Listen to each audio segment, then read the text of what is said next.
நாம இந்த உலகத்துல என்ன செய்யறோம், எங்க போயிட்டு இருக்கோம்? தினமும் காலையில எழும்புறோம்.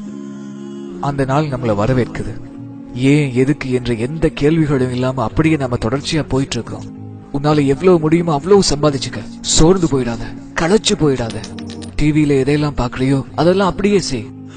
தலைமுடியில இருந்து ஆடை அலங்காரம் வரைக்கும் எல்லாத்தையும் ரொம்ப யோசிக்காத. உனக்கு என்னெல்லாம் தோணுதோ அதை அப்படியே செய். உனக்கு குழப்பமா இருக்கா, தண்ணி அடி. உனக்கு விருப்பமானதை கேட்கணுமா, ரேடியோவை ஆன் பண்ணு. போதை, ஆபாசம், குத்தாட்டம், விபச்சாரம் இதெல்லாம் தான் நீ வாழ்க்கைன்னு நினைச்சிட்டு இருக்க. ஆனா நியாயமான சில விஷயங்கள் எனக்கு தெரிஞ்சே ஆகணும். வளர்ந்து பெரிய மனுஷன் ஆகிறது தவிர இந்த வாழ்க்கை சுழற்சியில வேற ஏதாவது இருக்கா? வாழ்ற வரைக்கும் வாழ்ந்துட்டு நமக்கு பிடிச்சவங்களை நம்ம வீட்டை பிரிஞ்சு போறதுதான் வாழ்க்கையா? உன்னோட எல்லா சொத்தையும் உனக்கு பின்னாடி இன்னொருத்த அனுபவிக்கிறான். இந்த தொடர் முடியறதுக்கு முன்னாடி எனக்கு ஒரு விஷயம் கண்டிப்பா தெரிஞ்சே ஆகணும். ஏன்னா என்னோட மனசை ஏமாற்றி ஏமாற்றி என்னால வாழ்றதுக்கு நான் விரும்பவே இல்லை. இதை தவிர இன்னொரு வாய்ப்பெடுக்கவும் நான் விரும்பல. இதெல்லாம் வாழ்க்கையோட சாதாரணமான கேள்விகள். இதற்கான விடையை தேடி தேடி நான் அலையிறேன். நாம இங்க என்ன நோக்கத்துக்காக வந்திருக்கோம்? நாமெல்லாம் எப்படி இங்க வந்தோம்? யார் நம்மளை இவ்வளவு நேர்த்தியா படைச்சது? இந்த உடல்ல எந்த விதமான குறைபாடையும் காண முடியாத அளவுக்கு நம்மளை இவ்வளவு அழகா படைச்சது யாரு? நாம இந்த உலகத்தை விட்டு போகும்போது நமக்கு என்ன நடக்கும்? இல்லனா இந்த உலகத்துக்கு மதிப்பு இருக்கா இல்லையா? இந்த கேள்விக்கெல்லாம் நம்ம கிட்ட பதிலே இல்ல. இந்த உலக வாழ்க்கைக்கு நோக்கமே கிடையாதா? எல்லாம் தானா உருவாகிச்சா? அப்படி நீங்க நினைச்சிட்டு இருந்தா நான் இன்னும் சில கேள்விகள் கேட்கிறேன். அப்படின்னா உன்னை நீயே படைச்சியா, இல்ல உன்னை வேற யாராவது படைச்சாங்களா? ஏன்னு சொன்னா நீ எந்த குறையும் இல்லாம பழுது இல்லாம அவ்வளவு நேர்த்தியா படைக்கப்பட்டிருக்கிறியே. உண்மையிலேயே நீ ஒரு சிறந்த படைப்பு. விரல் நுனியில இருந்து உன்னுடைய எல்லா அங்கங்களும் நேர்த்தியா இருக்கு. மனித கண்களுக்கு நிகரான ஒரு கேமரா இந்த உலகத்துல இல்லவே இல்லை. மனித மூளைக்கு நிகரான ஒரு கம்ப்யூட்டர் இந்த உலகத்துல எங்கேயுமே கிடையாது. அகில உலகம் அண்ட சராசரத்துல இருக்கிற எல்லாரும் சேர்ந்தாலும் ஒரு ஈய கூட படைக்க முடியாது. இப்படி எத்தனையோ அத்தாட்சிகள் இருந்தும் எல்லாத்தையும் நம்ம புறக்கணிச்சு வாழ்றோம். ஆனா அறிவியல் சொல்லுது உலகத்துல எல்லாமே தானா உருவாகிச்சு அப்படின்னு. ஒரு சின்ன கணக்கு 0+0+0 என்னைக்குமே 1 ஆகாது. ஆகவே சிந்திங்க, இந்த ஒழுங்கமைப்பு எப்படி வந்துச்சு? எல்லாத்துக்குமே ஒரு தொடக்கம் இருக்கு, ஒரு படைப்பாளம் இருக்கா?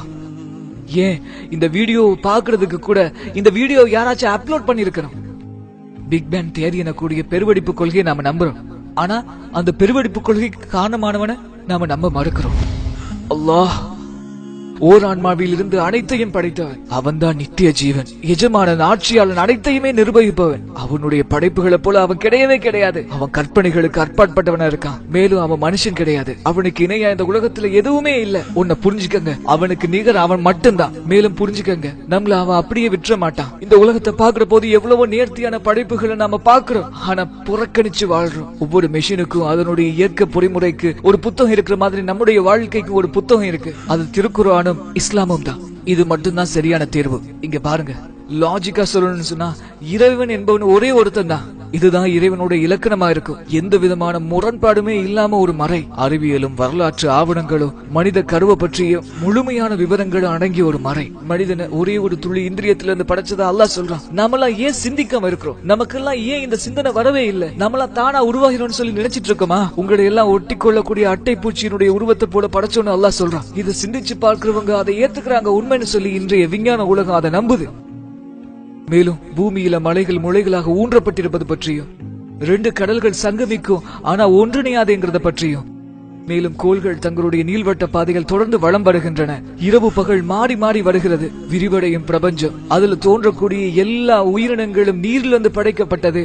இன்னும் எத்தனையோ வரலாற்று சம்பவங்களும் பாதுகாக்கப்பட்ட ஃபிரௌனுடைய உடலும், உலகிலேயே ரொம்பவும் தாழ்வான பிரதேசமான ரோம் தேசத்தை பாரசீகம் என்றது. விலா எலும்புக்கும் முதுகுக்கு இடையில பீரிட்டு ஓடக்கூடிய நீர்ல இருந்து மனிதன் படைக்கப்பட்டான்.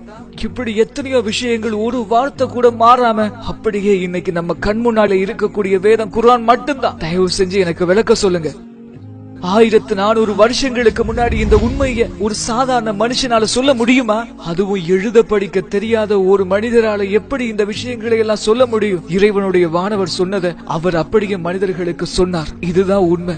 இதுக்கு பின்னாடி நீங்க ஈமான் கொள்ளல, நம்பிக்கை கொள்ளல அப்படின்னு சொன்னா நீங்க இந்த குர்ஆன்ல இருக்கிற மாதிரி ஒரே ஒரு வசனத்தை கொண்டு வாங்க அப்படின்னு சொல்லி இன்னைக்கு வரைக்கும் குர்ஆன் நமக்கு சவால் விட்டுக்கிட்டே இருக்கு.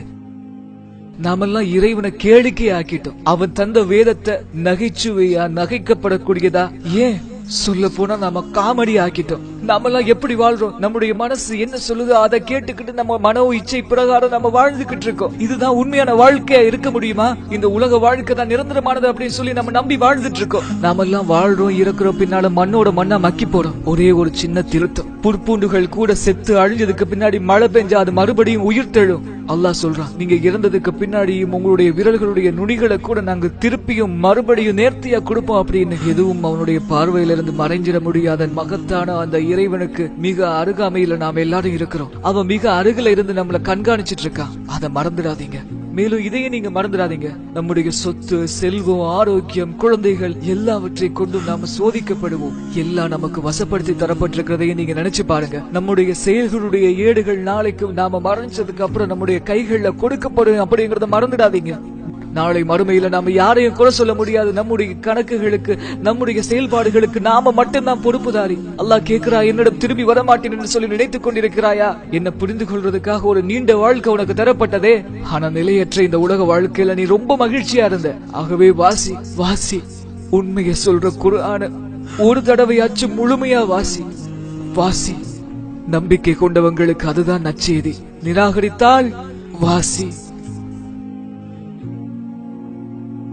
உண்மையை சொல்ற குர்ஆன ஒரு தடவையாச்சும் முழுமையா வாசி வாசி.